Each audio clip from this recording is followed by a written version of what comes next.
और इंफ्रास्ट्रक्चर में उल्लेखनीय प्रगति हुई है। खाद्य और पोषण सुरक्षा, स्वास्थ्य, शिक्षा, विद्युतीकरण, सभी के लिए आवास, स्वच्छता, स्वच्छ खाना पकाने के ईंधन और ऊर्जा सुनिश्चित करने पर सरकार के प्रयास ने सुधारों में महत्वपूर्ण योगदान दिया है। सतत विकास लक्ष्य को हासिल करने में सहायक प्रमुख कार्यों में प्रधानमंत्री आवास योजना के तहत 4 करोड़ से अधिक घर, ग्रामीण क्षेत्रों में 11 करोड़ शौचालय और 2,23,000 सामुदायिक स्वच्छता परिसर, प्रधानमंत्री उज्ज्वला योजना के तहत 10 करोड़ LPG कनेक्शन शामिल हैं। इसके साथ ही जल जीवन मिशन के तहत 14.9 करोड़ से अधिक घरों में नल का जल कनेक्शन, आयुष्मान भारत प्रधानमंत्री जन आरोग्य योजना के तहत 30 करोड़ से अधिक लाभार्थी, राष्ट्रीय खाद्य सुरक्षा अधिनियम के तहत 80 करोड़ से अधिक लोगों को कवरेज मिला है। 1.5 लाख आयुष्मान आरोग्य मंदिरों तक पहुंच, जो प्राथमिक चिकित्सा देखभाल प्रदान करते हैं और सस्ती जेनरिक दवाएं प्रदान करते हैं। प्रधानमंत्री जन धन खातों के माध्यम से 34 लाख करोड़ रुपए का प्रत्यक्ष लाभ हस्तांतरण, कौशल भारत मिशन के तहत 1 करोड़ 40 लाख से अधिक युवाओं को प्रशिक्षित और कौशल युक्त बनाया गया है तथा 54 लाख युवाओं को पुनः कौशल युक्त बनाया गया है। इसके अलावा फंड्स ऑफ फंड्स भी दिए गए हैं। इसमें युवाओं की सहायता के लिए स्टार्टअप इंडिया और स्टार्टअप गारंटी योजनाएं, बिजली तक पहुंच के लिए सौभाग्य योजना शामिल है। नवीकरणीय ऊर्जा पर जोर देने के परिणाम स्वरूप पिछले दशक में सौर ऊर्जा क्षमता 2.82 गीगावाट से बढ़कर 73.32 गीगावाट हो गई है। 2017 और 2023 के बीच भारत ने लगभग 100 गीगावाट स्थापित विद्युत क्षमता जोड़ी है, जिसमें से लगभग 80% गैर जीवाश्म ईंधन आधारित संसाधनों से हासिल हुई है। इंटरनेट डेटा की लागत में 97% की कमी के साथ डिजिटल बुनियादी ढांचे में सुधार, जिसने बदले में वित्तीय समावेशन को सकारात्मक रूप से प्रभावित और बढ़ावा दिया है। SDG इंडिया इंडेक्स 2023-24 SDG यात्रा में राज्यों और केंद्र शासित प्रदेशों के प्रदर्शन में सकारात्मक रुझान दिखाई दिया है। राज्यों के लिए स्कोर अब 57 से 79 के बीच है, जबकि केंद्र शासित प्रदेशों का स्कोर 65 से 77 के बीच। यह 2020-21 के स्कोर की तुलना में सुधार दर्शाता है, जहां राज्यों के लिए यह सीमा 52 से 75 और केंद्र शासित प्रदेशों के लिए 62 से 79 थी। इस वर्ष 32 राज्यों और केंद्र शासित प्रदेशों ने 65 से 99 के बीच स्कोर किया है, जबकि 2020-21 के संस्करण में यह संख्या 22 थी। सभी राज्यों ने समग्र स्कोर में सुधार दिखाया है। उल्लेखनीय रूप से अग्रणी श्रेणी में 10 नए राज्य और केंद्र शासित प्रदेश हैं। इनमें अरुणाचल प्रदेश, असम, छत्तीसगढ़, मध्य प्रदेश, मणिपुर, ओडिशा, राजस्थान, उत्तर प्रदेश, पश्चिम बंगाल और दादरा और नगर हवेली तथा दमन और दीव शामिल हैं। SDG इंडिया इंडेक्स 2023-24 सभी राज्यों में समग्र स्कोर में वृद्धि को दर्शाता है, जिसमें 1 से 8 अंकों तक का सुधार हुआ है। स्कोर सुधार के मामले में असम, मणिपुर, पंजाब, पश्चिम बंगाल और जम्मू एवं कश्मीर सबसे आगे हैं।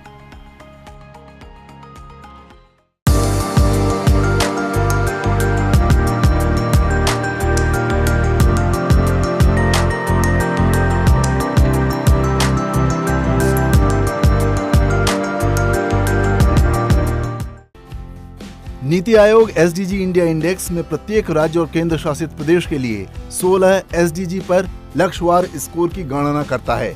लक्ष्यवार परिणामों की बात करें तो गरीबी उन्मूलन में 2020-21 से 2023-24 तक 12 अंकों का सुधार हुआ है।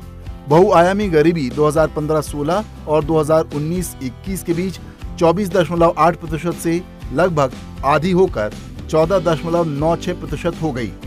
2022-23 के लिए बहुआयामी गरीबी में और गिरावट आने की संभावना है और यह 11.28% हो जाएगी। 2013-14 और 2022-23 के बीच 24.8 करोड़ लोग गरीबी से बाहर निकलेंगे। 2023-24 में मनरेगा के तहत रोजगार की मांग करने वाले 99.7% लोगों को रोजगार की पेशकश की गई। 2019-21 के अनुसार 95.4% परिवार पक्के अर्ध पक्के घरों में रहते हैं। 41% परिवारों में कम से कम एक सदस्य स्वास्थ्य बीमा या स्वास्थ्य योजना के अंतर्गत आता है। भूखमरी समाप्त करने के एसडीजी की बात करें तो इसमें समग्र स्कोर में सुधार दर्ज किया गया है। एसडीजी इंडिया इंडेक्स 2020-21 में आकांक्षी श्रेणी से एसडीजी इंडिया इंडेक्स 2023-24 में प्रदर्शनकर्ता श्रेणी में पहुंचा है।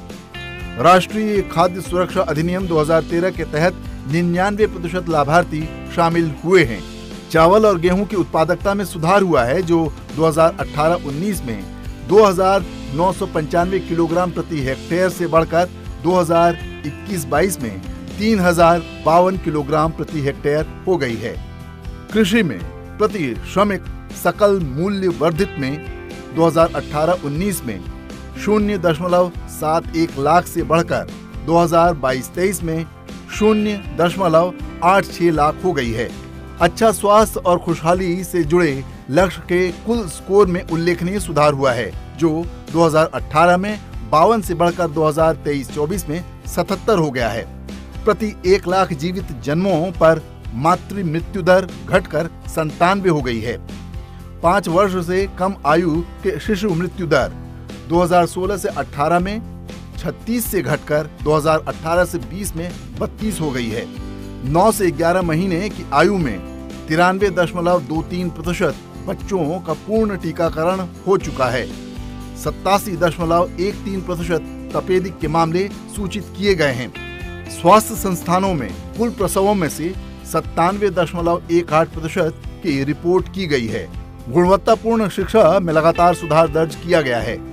प्रारंभिक शिक्षा के लिए समायोजित शुद्ध प्रवेश दर 2021-22 के लिए 96.5% है, जो 2018-19 में 87.26% थी, जिसमें 14 राज्य और केंद्र शासित प्रदेश 100% हासिल कर चुके हैं। 2021 से 22 के लिए छात्र शिक्षक अनुपात 18 है। इस प्रकार 30 का लक्ष्य हासिल किया गया है। 88.65% स्कूलों में बिजली और पीने के पानी दोनों की सुविधा है। उच्च शिक्षा में महिलाओं और पुरुषों के बीच 100% समानता का स्तर आ गया है। लैंगिक समानता के कुल स्कोर में उल्लेखनीय सुधार हुआ है, जो 2018 में 36 से बढ़कर 2023-24 में 49 हो गया है। जन्म के समय लिंगानुपात 929 पर है। महिला और पुरुष आय में तुलनात्मक बेहतरी आई है। 2018-19 में 0.74 से बढ़कर जो 2022-23 में 0.76 हो गया है। महिला से पुरुष श्रम बल भागीदारी दर में बेहतरी आई है। अनुपात 2018 से 19 में 0.33 से बढ़कर 2022-23 में 0.48 हो गया है। NHFS 5 के अनुसार 74.1% विवाहित महिलाओं की परिवार नियोजन की मांग किसी भी आधुनिक विधि से पूरी हो जाती है। 53.9% महिलाओं के पास मोबाइल फोन है। 88.7% विवाहित महिलाएं घरेलू निर्णयों में भाग लेती हैं। स्वच्छ जल और स्वच्छता के क्षेत्र में 2018 में 63 से 2023-24 में 89 तक स्कोर में उल्लेखनीय सुधार हुआ है। लक्ष्य के अनुसार सभी व्यक्तिगत घरेलू शौचालयों का निर्माण किया गया है और सभी जिलों ने SBMG के तहत ODF होने की पुष्टि की है। 99.29% ग्रामीण परिवारों ने अपने पीने के पानी के स्रोत में सुधार किया है। 94.7% स्कूलों में लड़कियों के लिए कार्यात्मक शौचालय हैं। सस्ती और स्वच्छ ऊर्जा का सभी SDG में उच्चतम स्कोर हुआ है। 2018 में 51 से 2023-24 में 96 तक सुधार हुआ है। सौभाग्य योजना के तहत 100% घरों में बिजली की पहुंच है। घरों में स्वच्छ खाना पकाने के ईंधन कनेक्शन में महत्वपूर्ण सुधार हुआ है, जो 2020 में 92.02% से 2024 में 96.35% हो गया है। अच्छा काम और आर्थिक विकास की बात करें तो यह 2022-23 में स्थिर मूल्यों पर भारत के प्रति व्यक्ति सकल घरेलू उत्पाद की वार्षिक वृद्धि दर का 5.88% रहा है। बेरोजगारी दर में 2018-19 में 6.2% से 2022-23 में 3.40% तक की कमी आई है। श्रम बल भागीदारी दर में 2018-19 में 53.6% से 2022-23 में 61.60% तक की वृद्धि हुई है। 95.7% परिवारों में से एक सदस्य के पास बैंक या डाकघर में खाता है। प्रधानमंत्री जन धन योजना में 55.63% खाते महिलाओं के पास हैं। उद्योग, नवाचार और इंफ्रास्ट्रक्चर में 2018 में 41 से 2023-24 में 61 तक स्कोर में सुधार हुआ है। प्रधानमंत्री ग्राम सड़क योजना के तहत अब भी लक्षित बस्तियों में से 99.7% सभी मौसम में अनुकूल सड़कों से जुड़ गई हैं। 93.3% घरों में कम से कम एक मोबाइल फोन है। 95.08% गांवों में 3G, 4G mobile internet coverage है। पंचायती राज संस्थाओं की 45.61% सीटें महिलाओं के पास हैं। राज्य विधानसभाओं में अनुसूचित जाति, अनुसूचित जनजाति व्यक्तियों का 28.57% प्रतिनिधित्व है।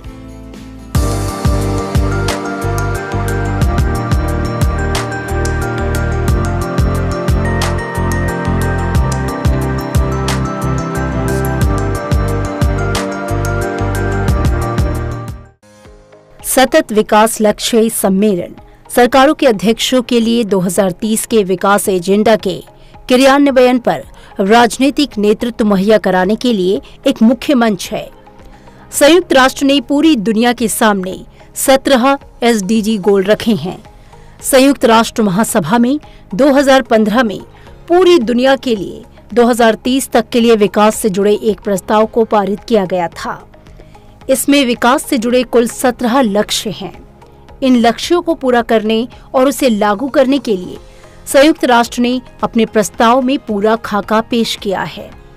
विकासशील देशों से लेकर विकसित देशों से दुनिया की सबसे बड़ी संस्था ने इसे हासिल करने के लिए बड़ी साझेदारी की बात कही है। आइए जानते हैं क्या है SDG गोल और इसके लिए कितने लक्ष्य हैं। संयुक्त राष्ट्र ने इस प्रस्ताव में इस बात पर खास जोर दिया है कि दुनिया के किसी भी हिस्से में कोई भी शख्स विकास में पीछे ना छूट जाए। UN का लक्ष्य पूरी दुनिया में टिकाऊ और सतत विकास के लक्ष्य को हासिल करना है। SDG में दिव्यांग लोगों को भी शामिल किया गया है। SDG में शिक्षा, विकास, बेरोजगारी, असमानता के पैमाने पर दिव्यांग लोगों को भी जगह दी गई है। आइए जानते हैं SDG के 17 गोल क्या हैं। गरीबी का खात्मा, कोई भूखा ना रहे, सब स्वस्थ रहें, बेहतर शिक्षा, लैंगिक समानता, साफ पानी और स्वच्छता, सस्ती और साफ ऊर्जा, बेहतर कार्य और आर्थिक विकास, उद्योग, खोज और इंफ्रास्ट्रक्चर, असमानता को कम करना। 2030 तक दुनिया के सबसे निचले पायदान पर खड़े 40% लोगों की आय को राष्ट्रीय औसत से ऊपर करने का लक्ष्य। 2030 तक सभी के लिए पर्याप्त, सुरक्षित और सस्ते घर का लक्ष्य तय किया गया है। दुनिया के देशों से 10 साल का फ्रेमवर्क तैयार करने का आग्रह किया गया है। पर्यावरण संरक्षण, महासागर और समुद्र को कम नुकसान पहुंचाने का लक्ष्य, धरती पर मौजूद इकोसिस्टम को बचाने का लक्ष्य, इकोसिस्टम के संरक्षण और उसे आगे बढ़ाने का लक्ष्य इन SDG गोल्स में निर्धारित किया गया है। साथ ही शांति, न्याय और मजबूत संस्थाएं। और आखिरी यानी कि 17वां लक्ष्य है सबकी साझेदारी इन लक्ष्यों को हासिल करने के लिए। पूरी दुनिया में विकास, गरीबी और अशिक्षा को मिटाने के लिए संयुक्त राष्ट्र ने 17 लक्ष्य तय किए थे। हर देश को उन लक्ष्यों को पूरा करने के लिए तौर तरीके बताए गए हैं। भारत उन लक्ष्यों की दिशा में काफी तेजी से कदम बढ़ा चुका है।